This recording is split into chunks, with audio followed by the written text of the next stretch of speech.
Greetings, Japan fans. In today's show, we're going to look at appraisals.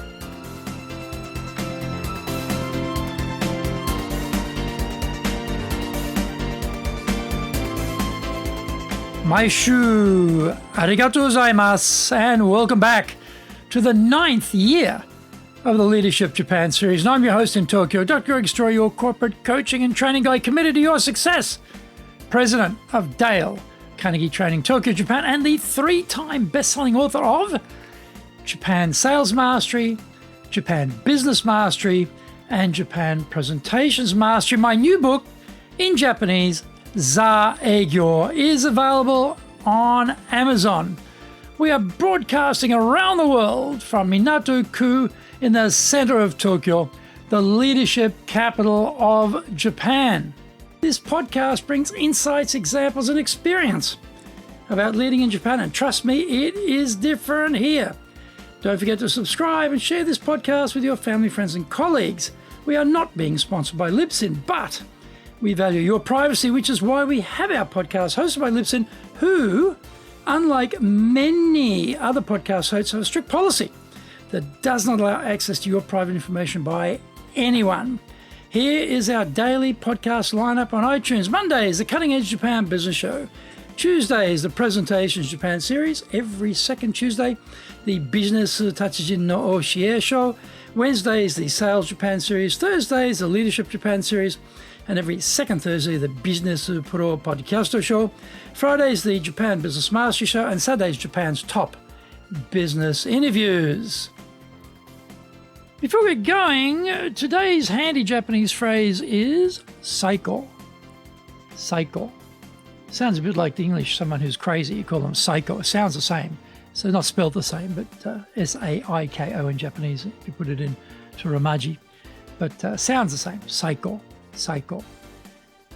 Good word. It means great. For example, if you were talking to someone on the phone and you're going to a beautiful onsen or something, having a nice weekend off or something, how's the onsen going? Psycho.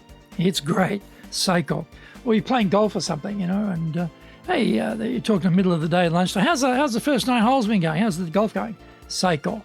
Psycho. Great. Really going well. Loving it. Psycho. Psycho. Psycho.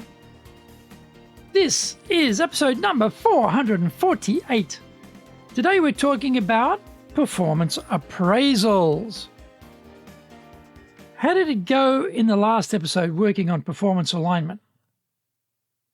This week, we look at one of the most difficult areas of leadership, assessing others' work performance.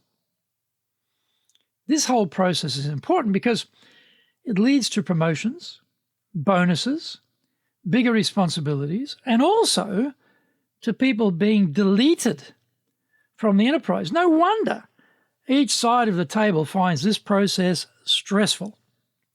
Employees become nervous in the situation, and bosses can also feel very uncomfortable.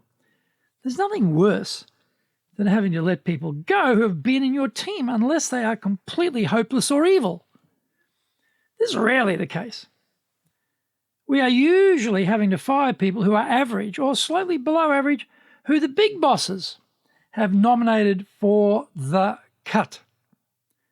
I used to hate those department head meetings where the whole population of the organization is plotted on a bell curve of performance.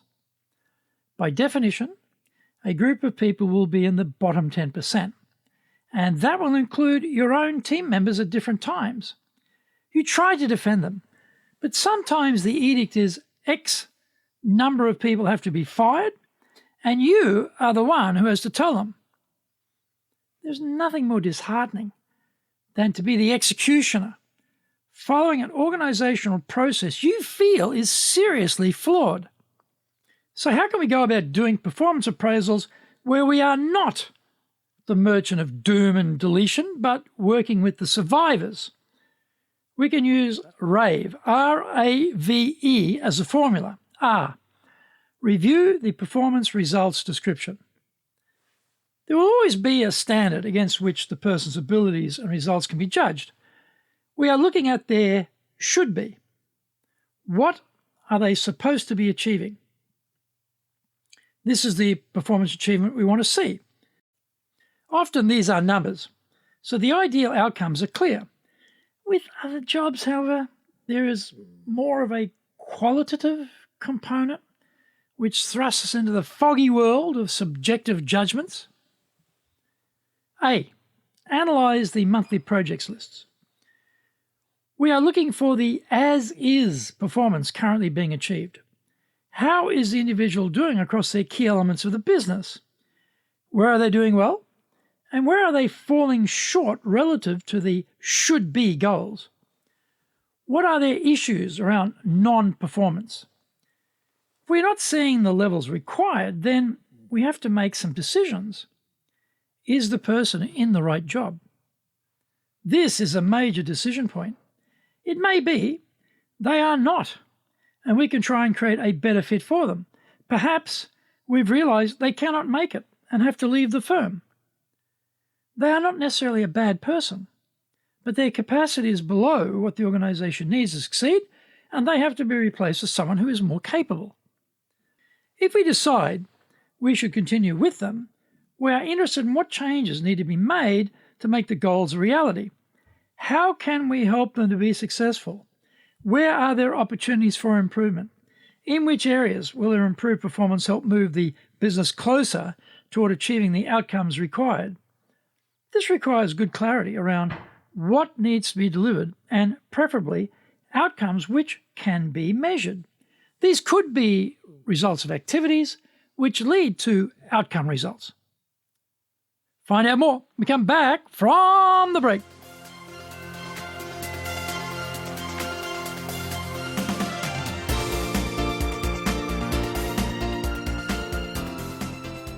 Our show today is brought to you by our public programs, but we also do custom-made in-house classes. Now, we do them in our super safe classroom, we do them live online, and we do them in Japanese, and we do them in English.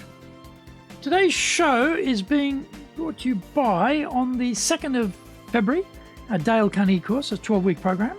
On the 8th of February, we're doing Confident English. It's a 4-week program. On the 14th of February, we're doing Leadership Training for Managers. Main modules are done over 7 weeks. And on the 16th of February, we're doing the 3-day version of the Dale Carnegie course. Our website is www.dale, D-A-L-E hyphen Carnegie, C-A-R-N-E-G-I-E .co.jp. You can email me at greg.story@dalecarnegie.com. If you like learning by watching videos, then we have over 1,000 for you there at Tokyo, Japan, Dale Carnegie TV on YouTube. Get my best-selling books, Japan Sales Mastery, the Bible for selling in Japan, and Japan Business Mastery, as well as my new book, Japan Presentations Mastery. We release 3 TV shows every week on YouTube. The Cutting Edge Japan Business Show, that's a premier business show in Japan, comes out Mondays. Fridays, we have Japan Business Mastery Show. Saturdays, Japan's top business interviews, where I interview leaders in Japan from SMEs all the way up to the corporate captains of industry on one topic, leading in Japan. Every second Thursday, we release the Business Pro Television Show. Don't forget, you can email me at greg.story@dalecarnegie.com.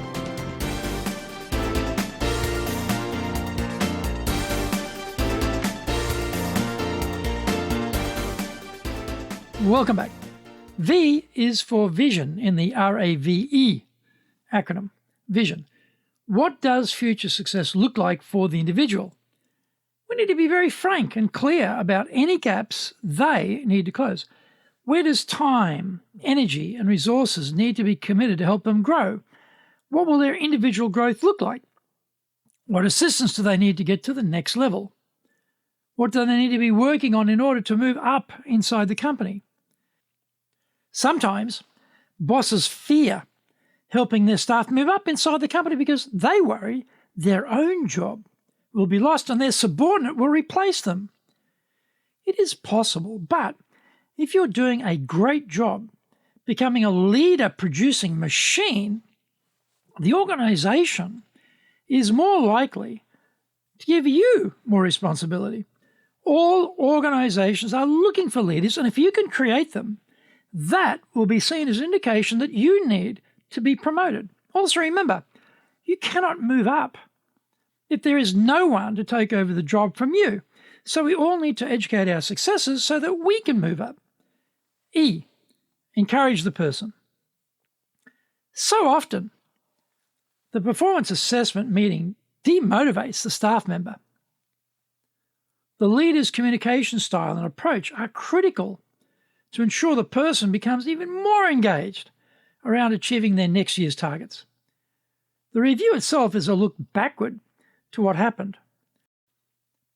The process also has to set up the future as well and inspire the individual to do their best. This is probably one of the biggest breakdowns between the level the boss needs to be operating at and the actual communication job they are doing. Let's work much harder on this part of the process is extremely good advice for all of us. We only do these appraisals a few times a year, so it is hard to become skilled. So we need to prepare extremely well to make up for the lack of repetition needed to make us better at it. RAVE, RAVE, gives us a simple formula to use when doing work appraisals and against which to prepare ourselves.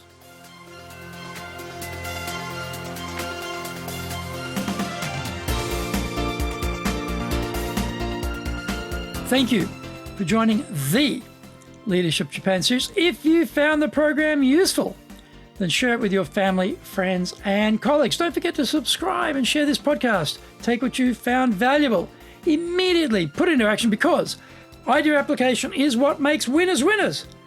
Be one of them. Remember, I'm your corporate coaching and training guy in your corner, committed to your success here in Nippon.